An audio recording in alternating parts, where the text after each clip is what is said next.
बिस्मिल्लाहिर्रहमानिर्रहीम। अस्सलाम वालेकुम नाज़रीन, मैं हूँ मुग़ीस अली। आज एक नई वीडियो के साथ आपकी खिदमत में हाज़िर हुआ हूँ। बात करेंगे पाकिस्तान के नाम नहाज़ सीनियर सहाफ़ी जनाब हामिद मीर साहब की।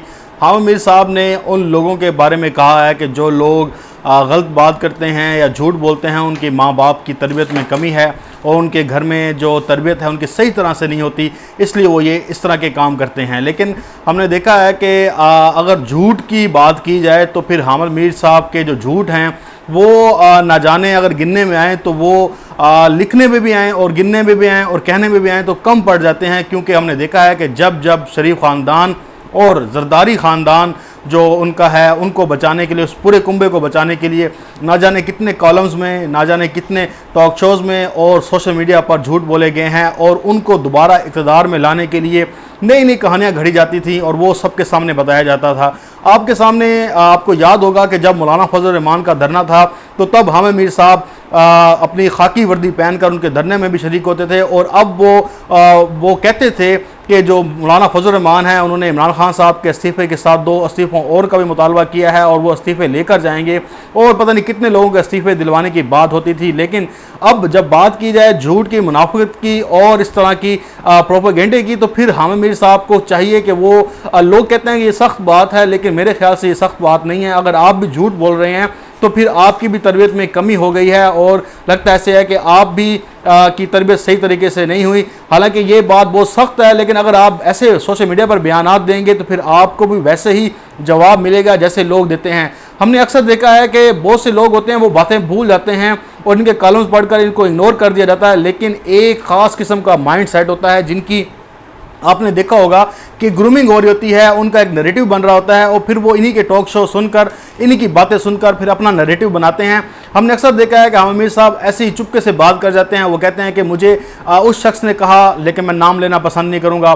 फिर वो अपने कॉलम में जिक्र कर देते हैं किसी ऐसे शख्स का जिसकी रिसेंटली में कोई वफ़ात हुई हो, तो फिर वो कहते हैं कि मुझे उन्होंने ये बात कही थी। लेकिन अब जब बंदा किसी से बात करे तो कहे कि यार ये हामिद मीर साहब को इस मरे हुए आदमी ने कहा था, तो किससे कन्फर्म कराया जाए? जो बंदा उनको कह कर गया वो तो कब्र में चला गया है, अब कब्र खोदी जाए, उसको दोबारा से क्या ज़िंदा किया जाए कि वो बात करेगा कि हाँ भाई हामिद मीर साहब को मैंने ये बात कही थी। लेकिन हमने देखा है कि इसी तरह से जो टॉक शोज़ हैं वहाँ पर बिठाकर हामिद मीर साहब अक्सर ये कह रहे होते हैं कि वफाकी फेडरल जो फेडरल कैबिनेट है वहाँ के लोग हैं वो मुझे इस तरह की बातें बता रहे हैं और वो कह रहे हैं कि हुकूमत बिल्कुल काम नहीं कर रही, हम मुश्किल से सर्वाइव कर रहे हैं, किसी भी टाइम हम हुकूमत छोड़ देंगे। फिर इस तरह से चौधरी बरदरान के हवाले से भी बात करते हैं और यहाँ तक कि जो जरदारी ख़ानदान है उनके हवाले से हामिद मीर साहब का हमेशा से एक मौक़िफ़ रहा है और वो बहुत ही नर्म मौक़िफ़ है। वो ये समझते हैं कि जो जरदारी ख़ानदान है ये बिल्कुल सही है, ये करप्ट नहीं हो सकता और जो भी इल्ज़ामात हैं वो या तो इस्टेब्लिशमेंट के ज़रिए लगाए जा रहे हैं या इस्टेब्लिशमेंट ये कराती है। इसके बाद मिसिंग पर्सन का ले लें, इसके बाद रियासत के हवाले से बात ले लें या जो भी ऐसी मनफी बात होगी वो हामिद मीर साहब के साथ जाकर जुड़ती है। लेकिन आज उन्होंने सोशल मीडिया पर जो बयान दिया है कि ये लोगों की तरबियत में कमी है और तरबियत जो है वो घर में इनकी तरबियत सही नहीं होती, तो उसके बाद हमारा जवाब देना बनता था कि अगर आपके ऊपर कोई इल्ज़ामात हैं या आपको कोई इस्लाह करता है या आपकी बात को जो काउंटर करता है तो क्या उसकी अखलाकी तरबियत में फ़र्क होता है या उसकी तरबियत सही नहीं होती। तो ये अब जो मामलात हैं वो ये है कि अब कोई बात ढकी छुपी नहीं रह सकती।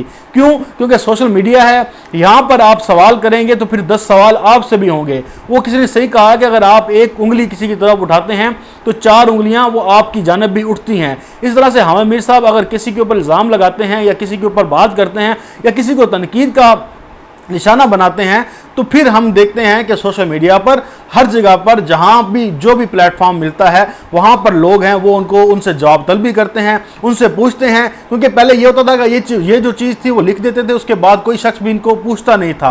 लेकिन अब एक सिलसिला निकला है कि वो सोशल मीडिया का है, अब टेक्नोलॉजी का दौर है, लोग पुराने क्लिप्स भी निकाल कर इनके मुँह पर मारते हैं और कहते हैं कि ये आपने कहा था, अब इसकी जस्टिफिकेशन दें। लेकिन ये उस बारे में कभी बात नहीं करते, ना ही उस क्लिप को ये शेयर करते हैं, ना उसके ऊपर कोई बात करते हैं। हाँ, जहाँ देख लें कि यहाँ पर थोड़ा सा किसी तरफ से लूज बॉल मिल गया है तो फिर ये उसको फ़ौरन से छक्का मारने की कोशिश करते हैं, लेकिन हमने देखा है कि अक्सर ये क्लीन बॉल्ड हो जाते हैं।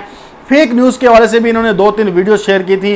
वो मैंने बताया था आपको कि वो जो वीडियोस थी वो होती थी किसी और शहर की, और ये डाल देते थे इसको पंजाब गवर्नमेंट के खाते में कि ये एहसास प्रोग्राम में हो रहा है। लेकिन हमने देखा है कि जहाँ जहाँ भी हामिद मीर साहब ने झूठ बोला है वहाँ पर सोशल मीडिया के ज़रिए इनके ऊपर लोगों ने तनकीद भी की है, इनको आईना भी दिखाया है। और जब आईना, अब क्योंकि वक्त बदल गया है, अब वो वक्त नहीं रहा कि जब आप अपने ड्राइंग रूम में बैठकर या अपने न्यूज़ रूम में बैठकर आप जो बात करते थे तो आपको कोई बात पर्स नहीं कर सकता था, आपसे कोई बात कोई पूछ नहीं सकता था। लेकिन अब ज़माना बदल गया है, अब नौजवान जो हैं वो बाशऊर हो गए हैं। सोशल मीडिया है वो लोगों को सही रास्ता दिखाता है, वो अब ये एक अलग डिबेट है। इसके ऊपर सदीक जान साहब ने भी वीडियो बनाई कि सोशल मीडिया के ऊपर बहुत से लोग ऐसे हैं जो झूठी खबरें भी फैला रहे हैं, सिर्फ और चक्करों में उनकी अपनी एक उनका अपना मोटो होता है, वो उसके लिए खबरें गलत फैलाते हैं। लेकिन बहुत हद तक अगर हम ये कहें कि सिटीज़न जो जर्नलिस्ट हैं, जो हम जैसे व्लॉगर हैं, जो व्लॉग करते हैं, जो यूट्यूब पर काम करते हैं, हम अपनी क्रेडिबिलिटी हमेशा से ये ख्याल करते हैं कि यार अगर हमें कोई 500, 200, 1000, 10,000, 20,000 बंदा सुन रहा है तो हमारी क्रेडिबिलिटी ख़राब इसलिए ना हो कि हमें सोशल मीडिया पर एक खुली छूट मिली हुई है, हम जो बात कर सकते हैं कह दें। हमने भी अपने ऊपर एक सेंसरशिप का एक जो होता है खौल है वो चढ़ाया हुआ है, ताकि कोई लोग जो गलत खबरें देते हैं बाद में नदामत का सामना करना पड़ता है, उनका मजाक उड़ता है, और हालांकि बहुत बड़े जर्नलिस्ट होते हैं। ये हमने देखा है कि ये सोशल मीडिया के ज़रिए बेनकाब हो रहे हैं कि जिन्होंने अपने ऊपर एक खौल चढ़ा हुआ था कि वो सो कॉल्ड सीनियर जर्नलिस्ट हैं, उनकी एस्टेब्लिशमेंट के साथ भी बहुत बनती है और उनकी तरीके साहब के साथ भी बहुत बनती है, और वो उनसे ज़्यादा बाखबर इस्लामाबाद में कोई साफ़ी नहीं है। लेकिन जब हमने देखा कि उनका इल्म, उनकी रिसर्च, उनकी सोच, तो फिर समझ आती है कि यार ये लोग जो हैं ये हमें बेवकूफ़ बनाते रहे हैं, लोगों को बेवकूफ़ बनाते रहे हैं, और लोग जो है इनके झांसे में आते रहे। क्योंकि मीडिया का एक ही सोर्स था, वो था टेलीविज़न या अखबारात, तो फिर ये वहाँ से देखते थे। रेडियो जैसे था, रेडियो के बाद फिर अखबारात, तो उससे पहले भी थे, लेकिन अखबार रेडियो काफ़ी हद तक आपको इन्फॉर्मेशन दे रहा था। लेकिन जब टेलीविज़न आया तो उसने अखबारात और रेडियो को बहुत पीछे धकेल दिया। लेकिन अब अखबारात, रेडियो और टेलीविज़न को सोशल मीडिया ने पीछे धकेल दिया है, और जो सिटीज़न जर्नलिस्ट हैं, जो कि हम जैसे लोग हैं, वो एक सच्ची खबर, साफ खबर, जो हक़ायक़ पर मबनी हो, झूठ ना हो, हमारा किसी से लेना देना नहीं है, हमने किसी से पैसे नहीं पकड़े हुए, हमने किसी से लिफाफा नहीं लिया हुआ, हमने किसी का एजेंडा सेट नहीं किया हुआ, हमें अल्लाह के करम से जो हमारे पास है हम उस पर खुश हैं, और जो हमें लगता है कि ये सच है हम वो आवाम तक पहुंचाते हैं। इसी तरह से अब आपने देखा कि सलीम साफ़ी साहब हैं, उनका बूझ जो है लोगों को पहले नज़र आता था, लेकिन अब उस बूझ को आपने देखा कि सबके सामने रखा जाता है। सलीम साफ़ी साहब अपने जब ट्वीट्स करते हैं तो उसके अंदर वो बुग़्ज़ सामने नज़र आ रहा होता है, और लोग कह रहे होते हैं कि ये वाकई इनके अंदर जो बुग़्ज़ है, जो इनके अंदर मुनाफ़क़त है, जो एक शिद्दत पसंदी है, वो एक जमात के सामने के लिए खुल कर सामने आ रही होती है। आपने देखा होगा कि शरीफ ख़ानदान, मैं समझता हूँ कि बहुत अच्छा होगा, मैं एक फ़र्ज़ कर लेता हूँ, बहुत अच्छा होगा। सलीम साफ़ी साहब उन्हें बहुत अच्छा कहते हैं, ज़रदारी ख़ानदान बहुत अच्छा कहते हैं। वो इंसान है, अगर इंसान से क्या गलती नहीं होती? क्या उन्होंने इतने अरसे तक एक हुक्मरानी की है? क्या उन्होंने गलत फैसले नहीं किए हैं? लेकिन ये गलत फैसलों को क्यों नहीं बताते?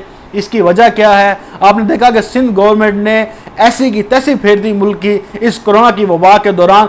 किसी सहाफ़ी में, किसी बड़े सहाफ़ी में ये जुर्रत नहीं हुई कि उनको आईना दिखा सके कि आप लोग तासुब में फंसे हुए हैं, आप लोग मुल्क को एक पूरा मुल्क एक जानिब होता है और आप लोग एक जानिब होते हैं। इसलिए होते हैं कि आपने इस गवर्नमेंट को नीचा दिखाना है, आपने सियासत करनी है, इसलिए आप हर वो काम की जो वफाक कह रहा होता है उसकी मुखालफत करते हैं। लेकिन आप जब 2-3-4 दिन गुजरते हैं तो फिर आप वही काम करते हैं जो वफाक कर रहा होता है। अब लोगों ने इस चीज़ को बड़ा मजाक बनाया था। मैं ये बात लाजमी करूँगा कि इमरान खान साहब ने अपील की थी कि आप लोग ट्रांसपोर्ट खोल दो, शहर खोल दो, इसलिए कि लोग गुर्बत से मर जाएंगे, कोरोना से नहीं मरेंगे।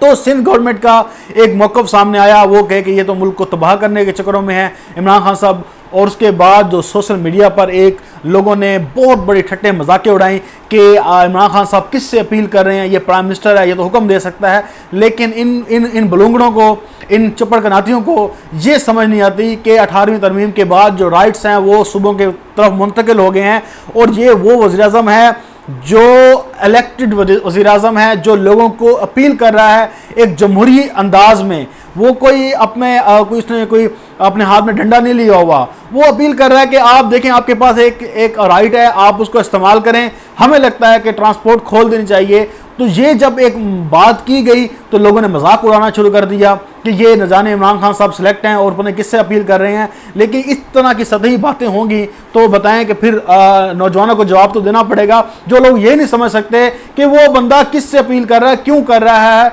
और वजह क्या है। लेकिन लोग, आपने देखा कि ये सोशल मीडिया है, इसके ऊपर फिर गलत खबरें भी फैलती हैं, और फिर जब फैलने पे आती हैं तो बहुत आगे तक चली जाती हैं। इसको काउंटर करना हमारा फ़र्ज़ भी है। हम समझते हैं कि ये सदका जारिया भी है और ये जहाद है, और ये हम जहाद करते रहेंगे इंशाअल्लाह ताला जब तक जान में जान है। मुझे दें इजाज़त, इंशाअल्लाह आपसे फिर एक नई वीडियो में मुलाकात होगी। अल्लाह हाफ़िज़। पाकिस्तान जिंदाबाद।